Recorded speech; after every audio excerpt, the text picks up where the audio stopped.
Chapter 5 Diagon Alley. Harry woke early the next morning.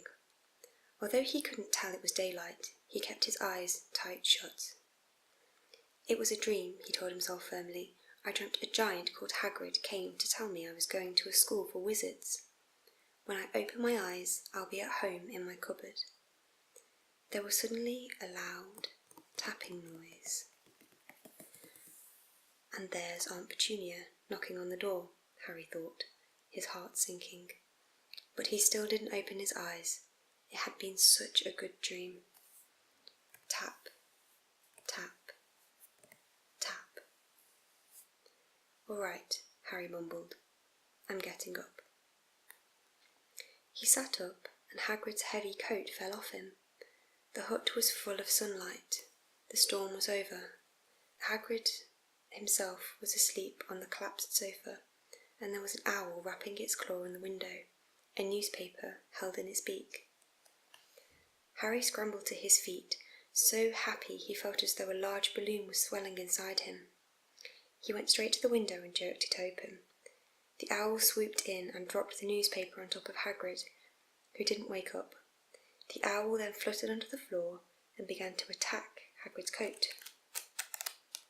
Don't do that. Harry tried to wave the owl out of the way, but it snapped its beak fiercely at him and carried on scavenging the coat. Hagrid, said Harry loudly, there's an owl. Pay him, Hagrid grunted under the sofa. What? He wants paying for delivering the paper. Look in the pockets. Hagrid's coat seemed to be made of nothing but pockets. Bunches of keys, slug pellets, balls of string, mint humbugs, tea bags. Finally, Harry pulled out a handful of strange-looking coins.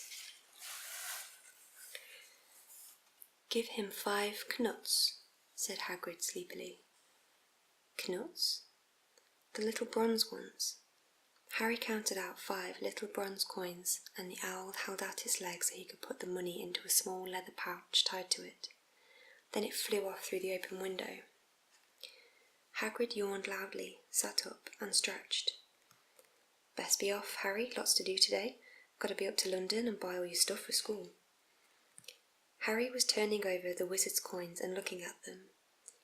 He had just thought of something which made him feel as though the happy bubble inside him had got a puncture. Hagrid? Said Hagrid, who was pulling on his huge boots. I haven't got any money, and you heard Uncle Vernon last night. He won't pay for me to go and learn magic. Don't worry about that, said Hagrid, standing up and scratching his head. Do you think your parents didn't leave you anything? But if the house was destroyed, they didn't keep their gold in the house, boy. No, first stop for us is Gringotts, Wizard's Bank. Have a sausage, they're not so bad cold, and I wouldn't say no to a bit of your birthday cake neither. Wizards have banks? Just the one, Gringotts, run by goblins. Harry dropped the bit of sausage he was holding. Goblins? Yeah, so you'd be mad to try and rob it, I'll tell you that. Never mess with goblins, Harry. Gringotts is the safest place in the world for anything you want to keep safe, except maybe Hogwarts. As a matter of fact, I've got to visit Gringotts anyway, for Dumbledore. Hogwarts business. Hagrid drew himself up proudly. He usually gets me to do important things for him, fetching you, getting things from Gringotts. He knows he can trust me, you see. You got everything? Come on then. Harry followed Hagrid out onto the rocks. The sky was quite clear now, and the sea gleamed in the sunlight. The boat Uncle Vernon had hired was still there, with a lot of water in the bottom after the storm. How did you get here? Harry asked, looking around for another boat. I flew, said Hagrid. Flew? Yeah, but we'll go back in this. I'm not supposed to use magic now I've got you. They settled down in the boat, Harry still staring at Hagrid, trying to imagine him flying. Seems a shame to row, though, said Hagrid, giving Harry another of his sideways looks. If I were to, speed things up a bit, would you mind not mentioning it at Hogwarts? Of course not, said Harry, eager to see more magic. Hagrid pulled out the pink umbrella again, tapped it twice on the side of the boat, and they sped off towards land. Why would you be mad to try and rob Gringotts? Harry asked. Spells, enchantments, said Hagrid, unfolding his newspaper as he spoke. They say there's dragons guarding the high security vaults. And then you've got to find your way. Gringotts is hundreds of miles under London Sea, deep in the underground. You'd die of hunger trying to get out, even if you did manage to get your hands on something. Harry sat and thought about this while Hagrid read his newspaper, The Daily Prophet. Harry had learned from Uncle Vernon that people liked to be left alone while they did this, but it was very difficult. He'd never had so many questions in his life. Ministry of Magic, messing things up as usual, Hagrid muttered, turning the page. There's a Ministry of Magic? Harry asked before he could stop himself. Of course, said Hagrid. They wanted Dumbledore for Minister, of course, but he'd never leave Hogwarts, so old Cornelius Fudge got the job. Bungler if ever there was one, but he pelts Dumbledore with owls every morning asking for advice. But what does a Ministry of Magic do? Well, their main job is to keep it from the Muggles that there's still witches and wizards up and down the country. Why? Why? Blimey, Harry. Everyone would want magic solutions to their problems. Nah, we're best left alone. At this moment, the boat bumped gently into the harbour wall. Hagrid folded up his newspaper, and they clambered up the stone steps onto the street. Passers-by stared a lot at Hagrid as they walked through the little town to the station. Harry couldn't blame them. Not only was Hagrid twice as tall as everyone else, he kept pointing at perfectly ordinary things, like parking meters, and saying loudly, "See that, Harry? These muggles dream them up, don't they?" "Hagrid," said Harry, panting a bit as he ran to keep up, "did you say there are dragons at Gringotts?" "Well, so they say," said Hagrid. "Crikey, I'd like a dragon." "You'd like one?" "Wanted one ever since I was a kid. Here we go."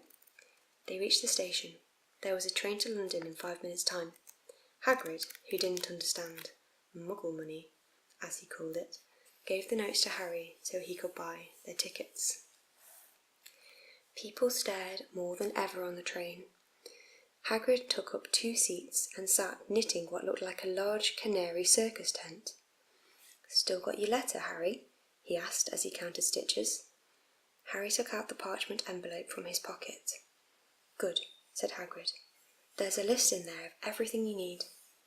Harry unfolded a second piece of paper which he hadn't noticed the night before, and read, "Hogwarts School of Witchcraft and Wizardry. Uniform. First-year students will require 3 sets of plain work robes, black, 1 plain pointed hat, black, for everyday wear, 1 pair of protective gloves, dragon hide or similar, 1 winter coat, black, silver fastenings. Please note that all pupils' clothes should carry name tags. Set books. All students should have a copy of each of the following: The Standard Book of Spells, Grade 1, by Miranda Goshawk. History of Magic, by Bathilda Bagshot. Magical Theory, by Adalbert Waffling. A Beginner's Guide to Transfiguration, by Emmerich Switch. 1000 Magical Herbs and Fungi, by Philida Spore. Magical Drafts and Potions, by Arsenius Jigger. Fantastic Beasts and Where to Find Them, by Newt Scamander. The Dark Forces, A Guide to Self-Protection, by Quentin Trimble. Other equipment: 1 wand, 1 cauldron, pewter, standard size 2, 1 telescope, 1 set brass scales. Students may also bring an owl or a cat or a toad. Parents are reminded that first years are not allowed their own broomsticks. Can we buy all this in London? Harry wondered aloud. If you know where to go, said Hagrid. Harry had never been to London before. Although Hagrid seemed to know where he was going, he was obviously not used to getting there in an ordinary way.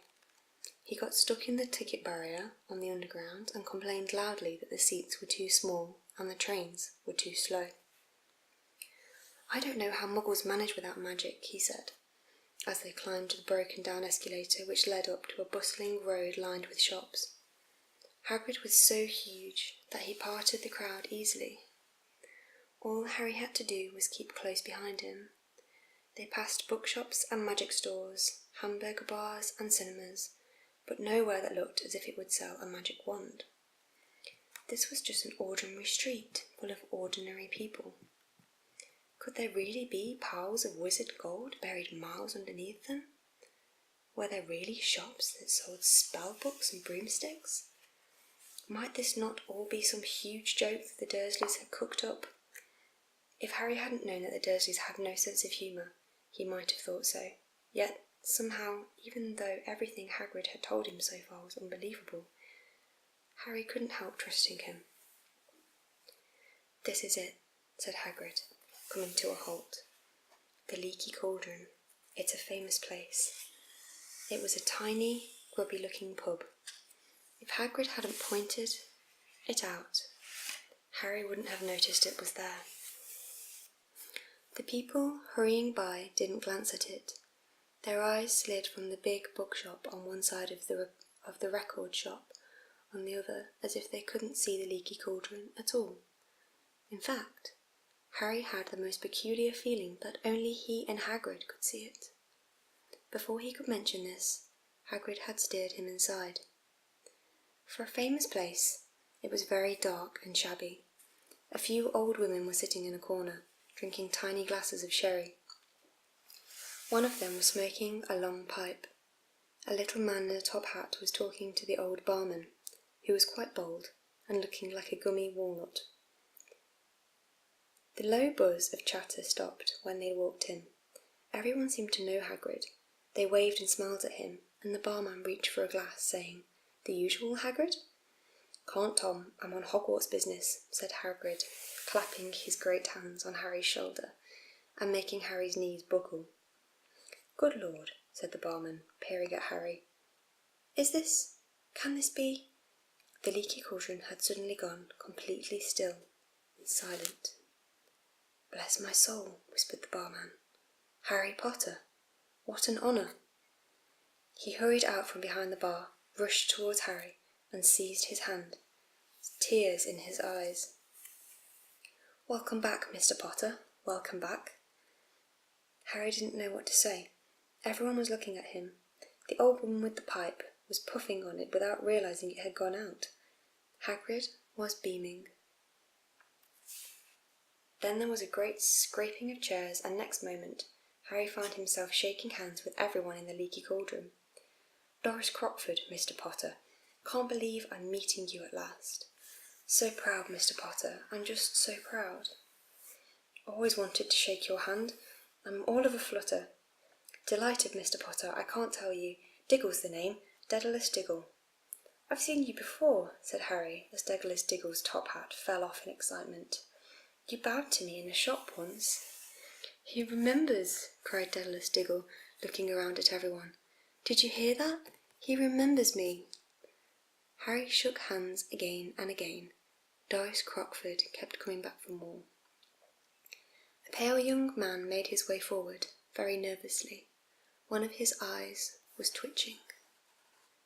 "Professor Quirrell," said Hagrid. "Harry, Professor Quirrell will be one of your teachers at Hogwarts." "Potter," stammered Professor Quirrell, grasping Harry's hand. "Can't tell you how pleased I am to meet you." "What sort of magic do you teach, Professor Quirrell?" Defence against the dark arts," muttered Professor Quirrell, as though he'd rather not think about it. "Not that you need it, eh, Potter?" He laughed nervously. "You'll be getting all your equipment, I suppose. I've got to pick up a new book on vampires myself." He looked terrified at the very thought. But the others won't let Professor Quirrell keep Harry to himself. It took almost 10 minutes to get away from them all. At last, Hagrid managed to make himself heard over the babble. "Must get on, lots to buy. Come on, Harry." Doris Crockford shook Harry's hand one last time, and Hagrid led him through the bar and out into a small, walled courtyard. There was nothing there but a dustbin and a few weeds. Hagrid grinned at Harry. "I told you, didn't I? Told you were famous. Even Professor Quirrell was trembling to meet you. Mind you, he's usually trembling." "Is he always that nervous?" "Oh yeah, poor bloke. He has a brilliant mind. He was fine while he was studying out of books, but then he took a year off to get some first-hand experience. They say he met vampires in the Black Forest, and there was a nasty bit of trouble with a hag. He's never been the same since. Scared of the students, scared of his own subject. Now, where's my umbrella? Vampires? Hags?" Harry's head was swimming. Hagrid, meanwhile, was counting bricks in the wall above the dustbin. 3 up, 2 across.